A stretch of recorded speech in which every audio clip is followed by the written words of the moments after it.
Hello, this is the RPG Crawler, and this time I'm trying something a little bit different here. I was sent something from a longtime viewer, and they sent it out to a few other creators they've watched over the years. So I have no idea what's in here beyond the fact that it is a supplement designed for either original D&D or some similar OSR systems. That they put together as a labor of love and were convinced over time and a bit of heartache to put together into a PDF. I have no idea what's in here. Now, from the description, it was given to me, the email. I am expecting maybe like a zine style thing, although there does seem to be something in here. A collection of house rules and procedures. And so we shall see what happens.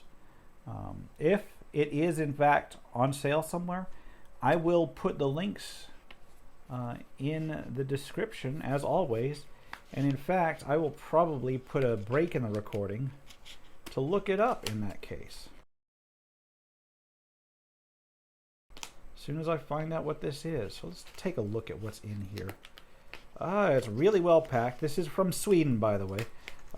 So if there is any issue with localization and such, I'm not gonna come down real hard on it.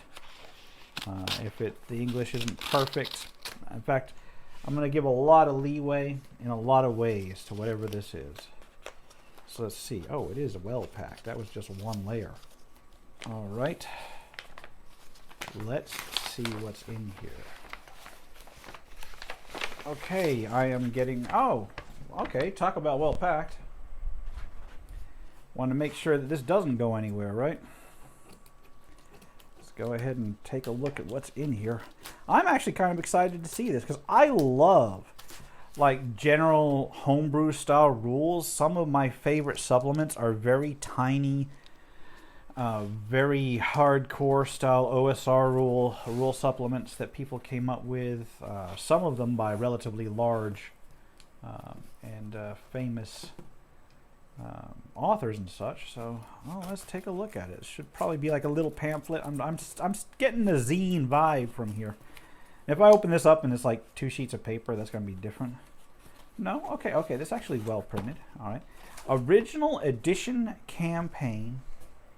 Additional rules for fantasy medieval campaigns played with dice, paper, pencil, and your imagination by Eric Johansson. Supplemental house rules and reference. This very much is based off of the original Brown book, which the original 3 Brown books, which I have not had the pleasure of actually using. I have used original edition rules, 0 edition rules, and in the past, but I have not had the pleasure of actually taking a look at the actual first prints. This actually looks familiar. I could have sworn that I've covered this in an RPG news roundup sometime. Hold on. Let me take a look. It is actually taking off from the original Brown book. So let me. I will do some research after I finish filming my reaction. See if I can't find if it's on sale. So I mean, it clearly looks like it is. It's got a proper code and everything on. I will definitely take a look as to where to pick this up and put it in the description below. I may even do like a little addendum later to say what it is. All right, so we got the foreword looks very much like what he sent me. I've been game mastering the advanced edition of the original role-playing game for about 26 years, which is, I feel that. During the last 6-7 years, I've also been running campaign, the original edition of the same game. We started by using only the original 3 booklets, which is a really good place to start. In the spirit of the game, I also started adding house rules as the campaign grew, which is another good thing about original edition and OSR type stuff, is because you can constantly add stuff. Kept a small notebook at the table, and in that note, I either invented or adapted from other sources. Now, this is something that I suggest people do if you are running an old school game, is to keep your own notebook of house rules so you can always look them up later. I have tried to do that, but my ability to keep organized for more than about 5 seconds is just terrible. So They've done better than me in that instance. Over the years, the notebook has become unwieldy and disorganized. I feel you there. As a result, almost all the notes and house rules have been compiled into this document, which has turned to become the only supplement that we use to the original 3 rule booklets. I initially only set out to organize my campaign, but after a while I decided to share it with the online community. With that decision, the text grew to include guidelines on how he's chosen to run the game. Keep in mind, all of these are house rules and guidelines to present as a source of inspiration.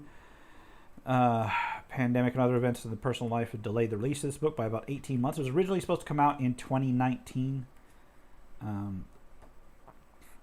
but that's okay. I hope you find this document inspiring and useful. As with all other supplements, read, get inspired, keep what you like, and discard what you don't like. Have fun and fight on. That is a perfect summary of what it means to me to be in the OSR. And I know I mostly do... I get this reputation for doing a lot more OSR stuff than I actually do. And I love the OSR, and I consider that my primary outlook in terms of role-playing games. But my gaming groups continuously force me to play 5th edition. So there is that. So as it says, released under the OGL. Let's take a look at the index. Got a forward, got rolling for attributes, attribute modifiers. This is basically stuff that modifies the first one, the effective attribute modifiers, rolling for hit points, kin, type, or race, character class, prime requisites, fighter, thief, cleric, wizard, paladin, barbarian, ranger, and druid.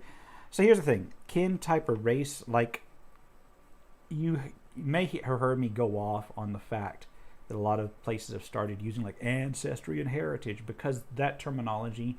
As somebody who grew up in the South, that terminology tends to bring to mind a certain sort of people that constantly go on about that, and I'm going to leave it at that. But let's say that I do not believe it has the effect that the people who have adopted that terminology have intended. Whereas things like kin and type, that has precedence in role-playing game. That has precedence in Tunnels and Trolls. They use the kin and the ill kin. And that has precedence in things like fables and mythology as well, as opposed to a more modern terminology. So I love it when people decide to use that kind of terminology. I wish more people would. If they want to go ahead and ditch the race thing, I wish they would like do things like kin, type, that kind of thing. Prime requisite requirements. You got hero status, which looks neat. Task resolution, which I'm presuming is something... I'm like guessing here, and we will see how accurate I am when we go in. Task resolution, probably some... Just because there's no skills in the original edition, and in fact, I don't believe there was any hard and fast rules for your attribute checks, your ability score checks, so I believe that may be something in there. Got dungeon maps, which is nice to know. Inspecting doors, because the rules for that were very, very... very basic in the original edition. Forcing stuck door, I'll probably elaborate on that. Reactions, initiative. A lot of this stuff is just stuff that was in the basic rules, but not necessarily very well fleshed out. Timekeeping, surprise, movement during encounters, the 1 minute combat round. These are important mostly because the original 3 books didn't necessarily have they actually did have the modern something very similar to the modern combat system spelled out in them. Historical note, they did. A lot of people think they didn't because they did reference other rules, but they did have a decent approximation of a modern combat system in there. It was just slightly more spread out and disorganized, so it was harder to gather. So we'll see what kind of clarifications they bring to here. Got creature damage rolls, the concept of hit points, because that was kind of defined in 2 ways in the original edition, and there was some disagreement as to whether they should represent like the ability to not get hit or like just meat and how tough you are, and that was actually one of the long-standing issues with hit points, at least for some people. I find that not bothering over the exact details tends to clear a lot of things up. But I got multiple attack rolls, individual attack rolls, broken shields. That was not even close to in the original, and that's a useful thing. retreating and fleeing. You got charging into melee and closing into melee, which is good because those were not well defined in the original. Freedom of action, combat without visual aids, which is important if you're not using miniatures. Using a ranged weapon. Most of this is very regular. So let's get into the book itself, because it looks like it's pretty much got the entire system, like modifications for the entire system in here. And it is organized similarly to how the original 3 books were, so it should be relatively easy to look up. Rolling for attributes. When creating character, you roll 3d6 7 times. One of the 7 totals are dropped. The remaining 6 totals are ranged between the character's attributes according to player preference. This is much more generous. I know it doesn't seem generous, but it is much more generous than the original 3d6 assigned in order, and with the added benefit of not being over the top. So this is not going to give you a lot of really powerful characters. What this will do is increase the chance of having at least one good attribute, which is necessary, or not. Actually, is less necessary in 0th edition, but that is a very I appreciate that role. Each of the 6 attribute modifiers has a penalty or modifier associated. Check the table below to find the modifier for each attribute value, -1 to +1, which is actually huge in 0 edition. 5% means a lot in that edition, and the original edition did not have attribute modifiers for every attribute. So this actually defines what the attribute modifiers do in additional.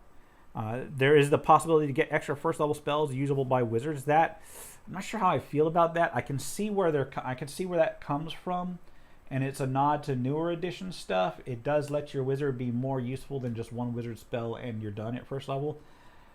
But at the same time, it's like priests tended to need it more in older editions because they were your lifeblood, and if you didn't give them that, they tended to just be nothing but cure light wounds dispensers. And even with that, they tended to be, but at least that pretended to give them some options to memorize something other than cure light wounds. Wizards, I think that may make them a little bit more powerful, because even first level spells in older editions are pretty powerful. Dexterity gives you penalty or bonus to attack rolls when using ranged weapons. No modifiers also has a possible effect on initiative, but you'll note that there's no AC listed in there. Penalty bonus hit on every hit die. Constitution, that's normal, except for the wizard thing. That intelligence bonus. All of this is pretty standard, although I will note that the strength, attack, and damage bonus applying only to melee combat is a modern innovation, or actually say anything except for 0th edition. In 0th edition, you could apply it to ranged, apparently, so there's that.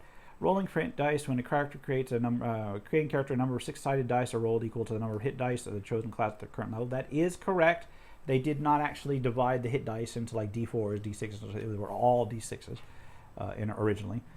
Character total number of hit points is equal to the resulting total plus any constitution modifier added to the die. Whenever a character reaches a new level, the character rolls the number of hit dice allocated to the relevant class at the new level. Any constitution modifiers added to each die roll. If the total is equal to or less than the character's current hit point total, the character's total goes up by 1 point. Now, this is important because they didn't clarify that in the original rules. They did not clarify that. And the hit dice progression, I don't know if they have it in here, but the hit dice progression, it was not 1 for 1. You would have like 1d6, 1d6 plus 1, 2d6 minus 1, 2d6, that kind of progression. And as you can tell, that's not additive. So there was some debate as to whether or not you replaced the total entirely. So this gives you, very simple, if it gives you a better hit dice total, then you take it.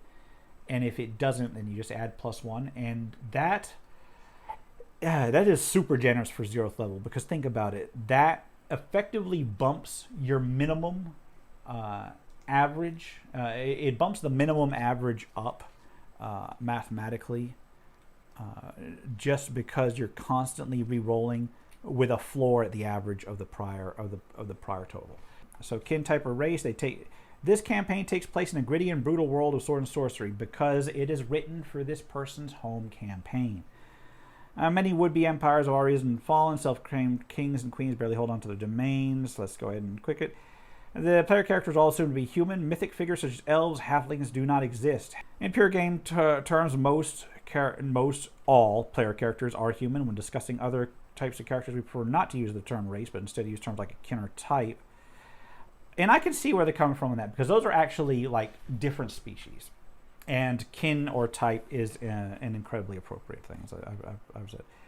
So they had fighting men, cleric, and magic user in the original. Then thief was added in a later supplement. I'm presuming they go into it here. Yeah, they add it here, so that lets it be standalone. They do add paladin, barbarian, ranger, and druid. Those were added in other supplements in the original. And I honestly don't know off the top of my head which one, except that I do know they were added, because I did read through them, but it has been a very, very long time.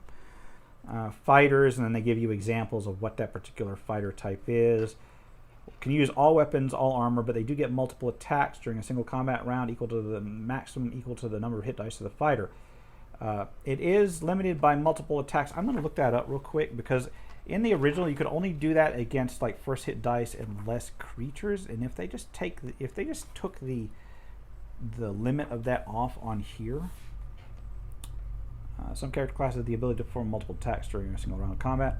One attack for each hit die the characters may be performed. Multiple attacks may only be directed against creatures with one hit die or less. That's good. Character engaged in melee with a creature with 4 more hit dice would be too occupied by that creature to perform multiple attack rolls. So that further limits it, so that if you've got like 3 kobolds and then 1 like ogre, then that ogre is keeping your attention too much for you to just pop the kobolds off.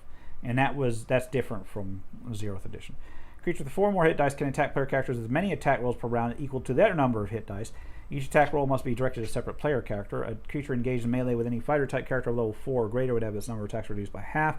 Multiple attack rolls performed by a creature also have a attack roll bonus of +1. That makes high hit dice creatures incredibly deadly. And that is brutal right there.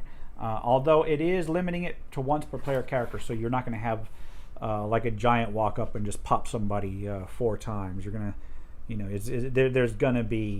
they're gonna have to spread it out a little bit. Now, actually, I don't know how I feel about that. I mean, it makes sense from a balance perspective, but I can only see it starting to lead towards like the old tank and spank kind of tactic that you might have seen in multiple MMORPGs. Let's take a look at the thief. All weapons as they were originally. Cloth, padded leather, shield for armor. That's as it was originally. You get your thief skills. Nothing standing out here. This is pretty much just basic.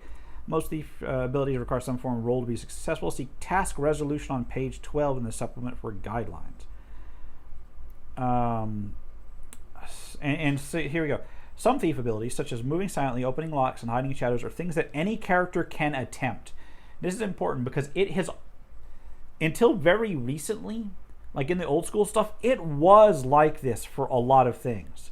Any character could try to move silently. Any character could try to listen for sound. It's just that thieves were technically, mathematically better at it. Cleric, holy man, you get club, you basically get your bludgeoning weapons, you get any armor, of course, you get turn undead. Doesn't have the actual tables in here, so maybe they're later. They don't have spells, but they have miracles. They can call upon miracles provided by the chosen deity. I'm presuming they go into that later. Wizards, they can use wizards. There's nothing in here that differs from a normal wizard or a normal magic user in the old school edition. You get scroll creation and spell creation. That is, I think that was in the original that you could do that, but they were at much higher level and they were really, really vague about the rules. So it's nice to have them laid out here. Let's see what the Paladin is. Paladins require strength and charisma of 15 or greater. That is incredibly useful to know, and it's pretty much standard. You get healing touch, which is basically lay on hands. Although it gives you more lay on hands than usual, because I presume it is a dark and gritty campaign that this is designed for. That's cool, because you're going to need people to survive. Detect evil at will, protection from evil at will. Yeah, and no, I know that. Those are basically Paladin stuff. Barbarians, I don't know when those were introduced. I know they were introduced. I know they were around in 1st edition. I don't know if they were around in the supplements in 0th edition. I'll take a look at that. Multiple attacks like fighters, survival skill, fury, which gives them +2 to any desperate feat of strength.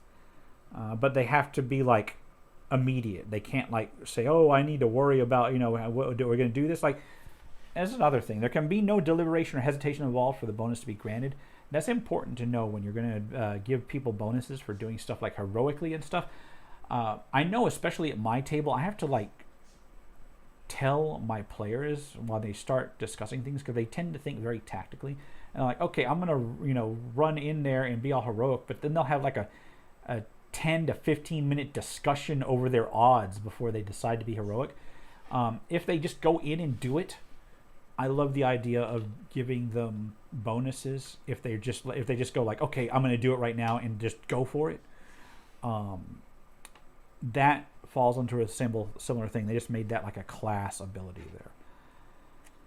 A barbarian needs only 2 successful survival saves to stabilize when injured in combat. That sounds like a new mechanic there. It sounds like a mechanic from a modern system. And you get rangers. You get ranger material. Yeah, there's nothing in the ranger thing that looks particularly different. Druids.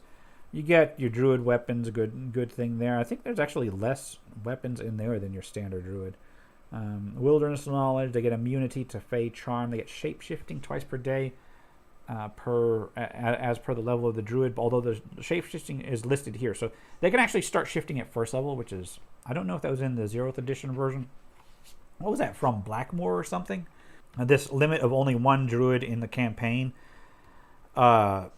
just is useful for that particular campaign, but it's also generally useful because druids are supposed to be super rare. Let's take a look at hero status.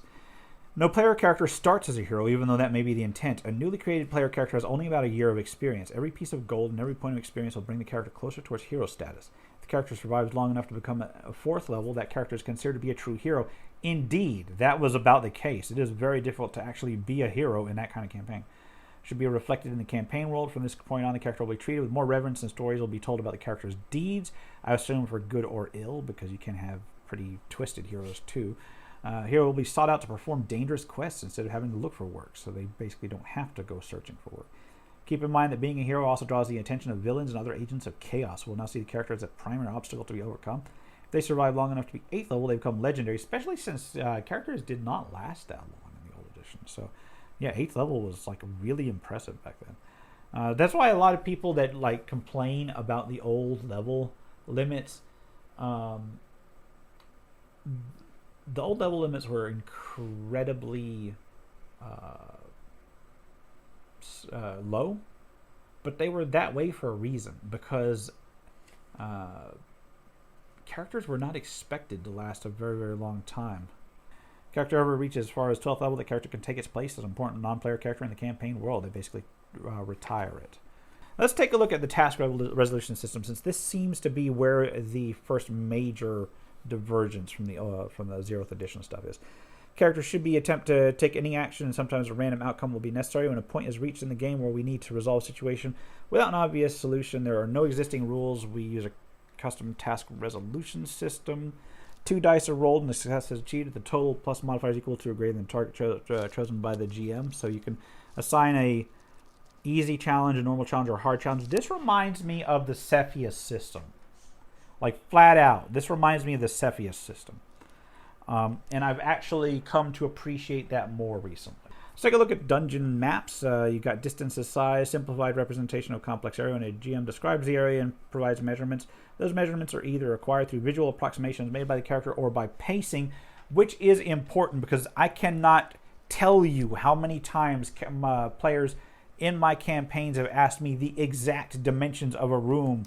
They're like, oh, is it 42 feet or 43 feet? And I'm like, dude, there's like 5 goblins shooting arrows at you. Are you going to bust out a ruler and measure it? You know?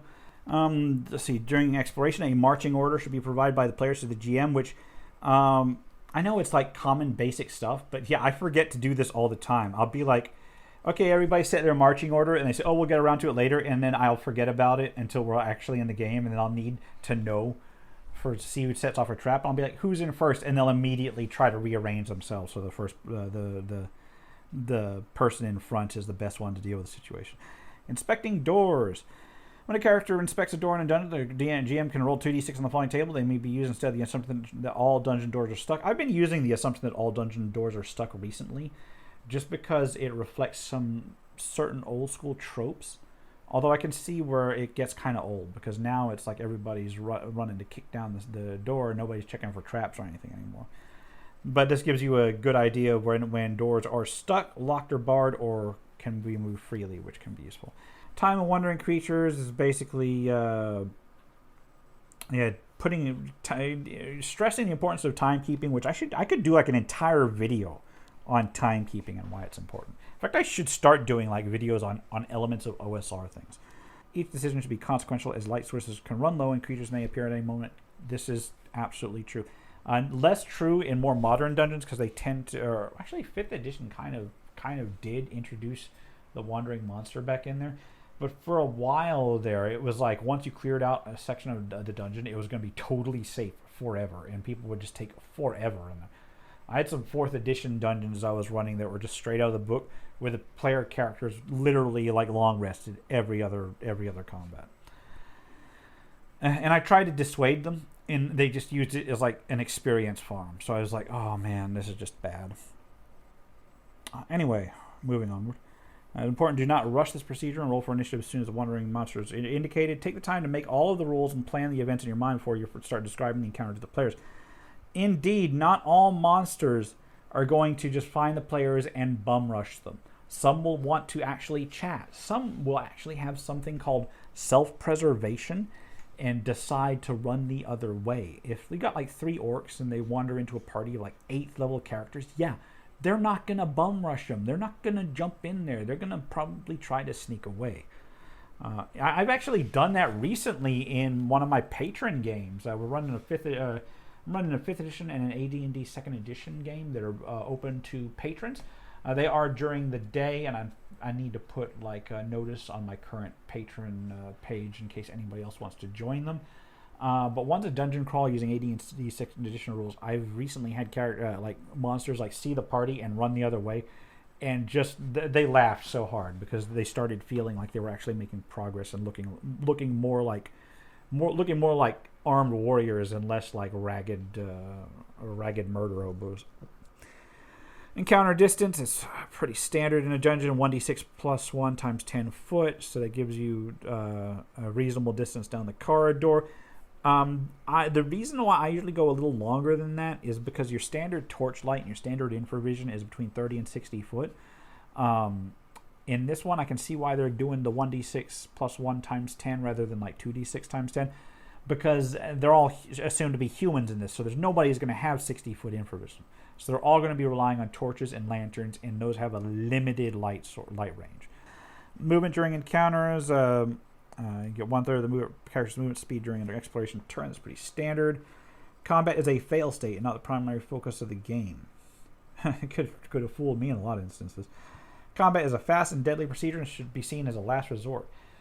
Indeed, especially if you're playing older, like really old edition, you really want more options than just combat. I can't tell you how many parties I've had that have wiped just because they thought, it's there, we should fight it. Yeah, not all the time. During 1 minute combat, single attack roll is not synergized with any additional strike. That's pretty much standard. Armor value, it represents abstraction how difficult one is to harm. It's basically the ability to dodge and or parry stuff.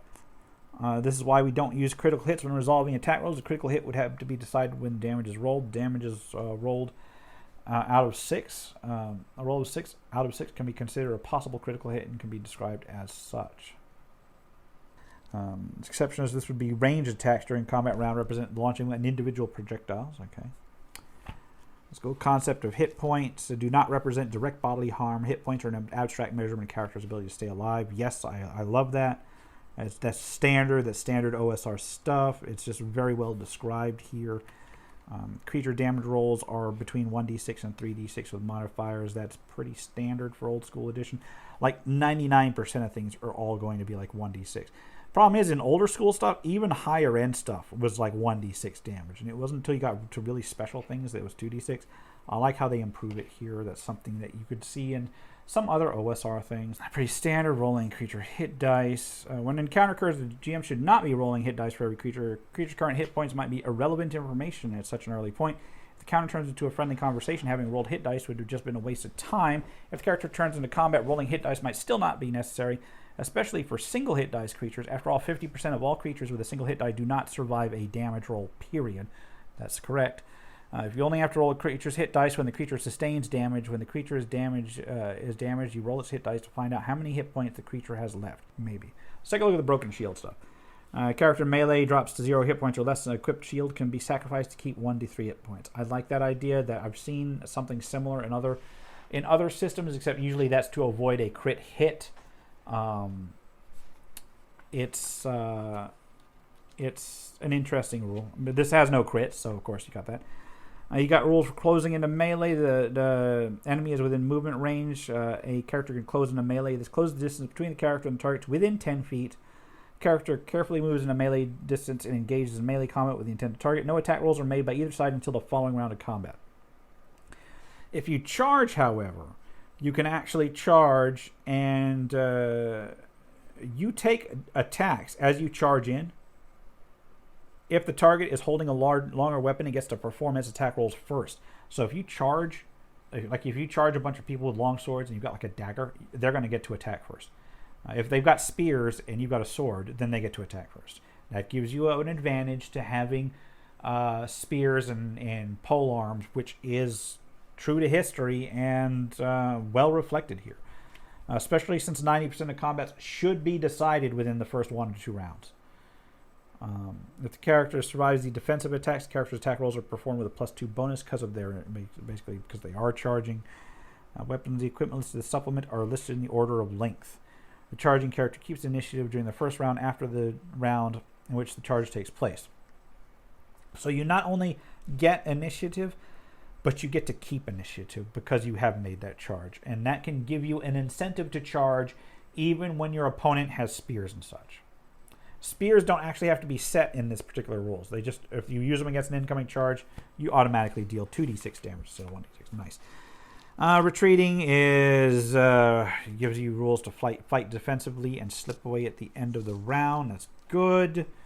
If the player wants a character to perform a specialized action, the player describes the action to the GM. Basic OSR stuff. I love it. It's well described here. Combat without visual aids. Combats usually only last for a handful of rounds. As I said, most of them should be decided within 1 or 2 rounds. Remember that a 4th level hero sustaining 4 damage rolls has a 50% chance of being defeated in a single round. Think about that for a moment. With these old school characters, there are no hit point sponges on either side. Things are quick, things are deadly, things are over very swiftly. It gives you rules for doing it without visual aids. That's cool. Mostly guidelines, not rules. Using a ranged weapon gives you weapon attack rolls. In the equipment list, the range of weapon is given a single value representing its distance in feet. The number represents the maximum short range of the weapon. At medium range would be ×2. Long range would be ×3. Gives you an example with a short bow. Range attacks give you short range, give you +1. At long range gives you -1. That's pretty standard and pretty good. Gives you rules for using strength with melee thrown weapons. Nice.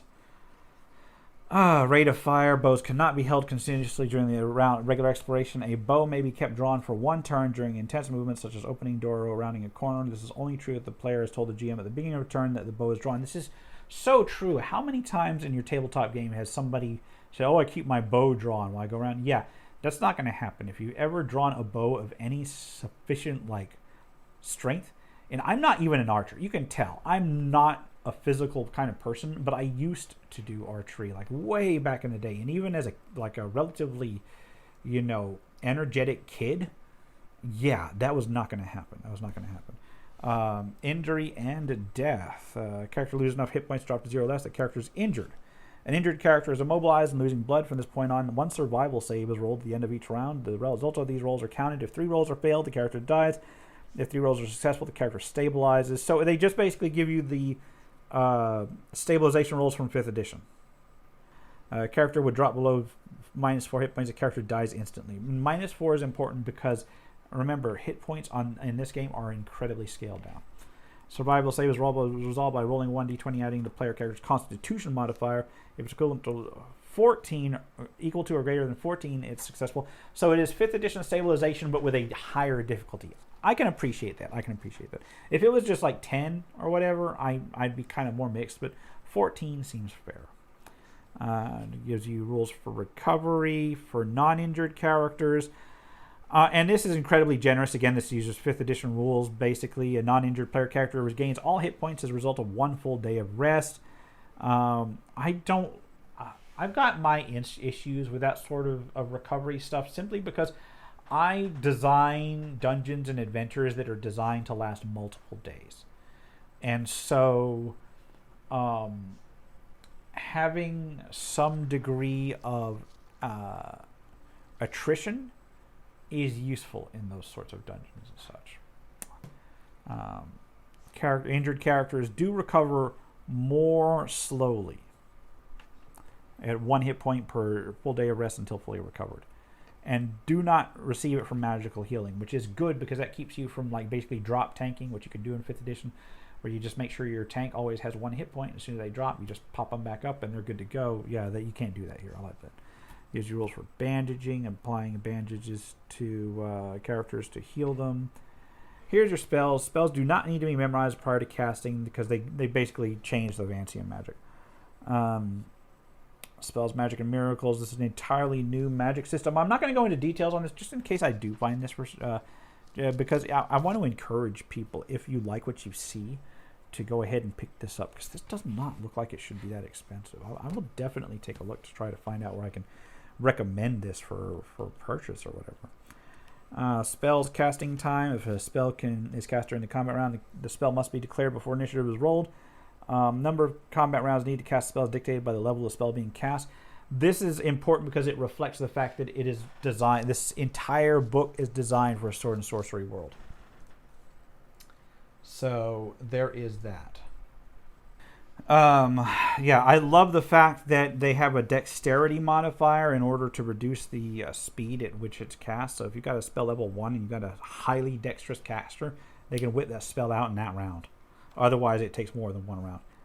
You got your basic attack roll bonus because it does use an ascending AC kind of thing. That's useful. Experience from treasure. Characters gain 1 experience for every 1 gold piece of treasure. That's good. Normal day-to-day activities such as selling equipment for profit will not grant any experience.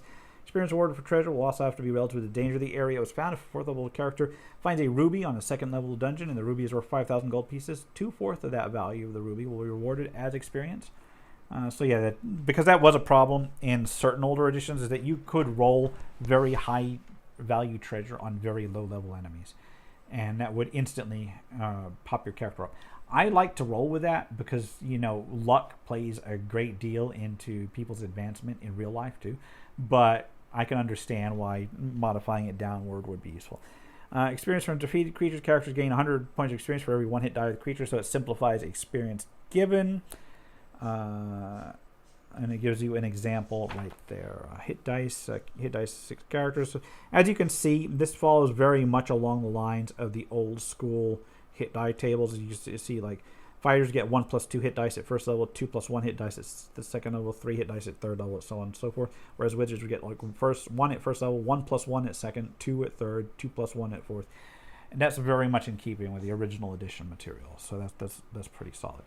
It gives you different experience totals for each level of the basic classes. 12th level maximum, it looks like, which is in line with the original stuff.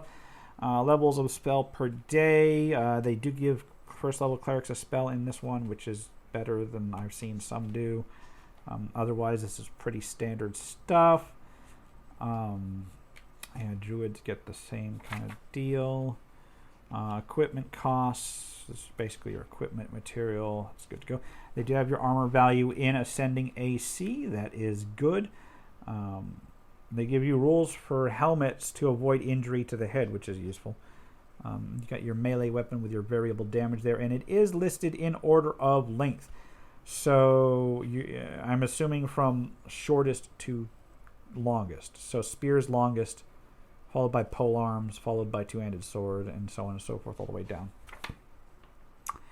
Random starting equipment is an option instead of manually purchasing equipment for a newly created character. They do give you the option to use packages, which is nice because this speeds character creation up so much. And if you're running It's the one good thing. One of the good things I like about modern systems is the existence of equipment packages. It enables you to make a or a first level character really quick, and if you're running a very deadly game, it's incredibly useful. Gives you armor conversion from old school descending to new school ascending. Gives you an encumbrance system, which is very, very basic. It looks like just a reasonable amount, quote unquote. For calculation, gives you some basic container capacity, which is nice because there is some question as to how much some containers can do. You can list. You got your basic movement speed. You got the weight of treasure listed for non-heavy things. That's useful. You got rules for recruiting hirelings and henchmen, which is nice. It goes into basically gives you target numbers for using the combat the resolution system from earlier. You roll to 2d6 plus whatever, and then you compare it to your target number to see if anybody shows up, and if they do show up, what type. Because these zero level characters do show up to go on adventures, and contrary to popular belief, they are actually very useful. And you don't know as a person whether somebody has a class just by looking at them. So it is important to sort them out, which is good. It's just for quick dungeon generation. Gives you some guidelines on theater of the mind. It gives you an example of play. I love heavy rule examples, so I always love to see that sort of thing.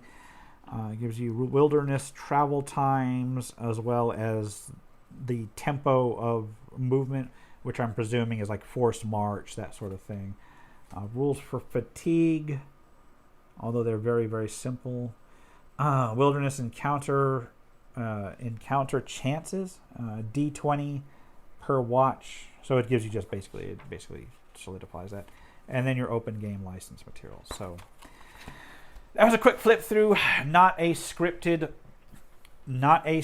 thing as usual, as I usually do. I just want to get this out real quick. Original edition campaign, supplemental house rules and reference by Eric Johansson for 0th edition. I'm looking at this. I'm going to presume you can use this on top of other similar systems like Swords and the Wizardry, that sort of thing. What did I think about it? Okay. What did I think about it? Okay, in terms of format, easy to read. You'll note, you know what? I went through this entire quick thing and I did not once get irritated at the editing. I did not once have to say, editor, where are you? All of this is well written, well checked mechanically, or in terms of like the composition of this. I really like the fact that I did not have to call out editing. Good job just in that alone. I like the look of it. It's very reminiscent of the old Brown books. The artwork in here. Is there a credits in here for the art?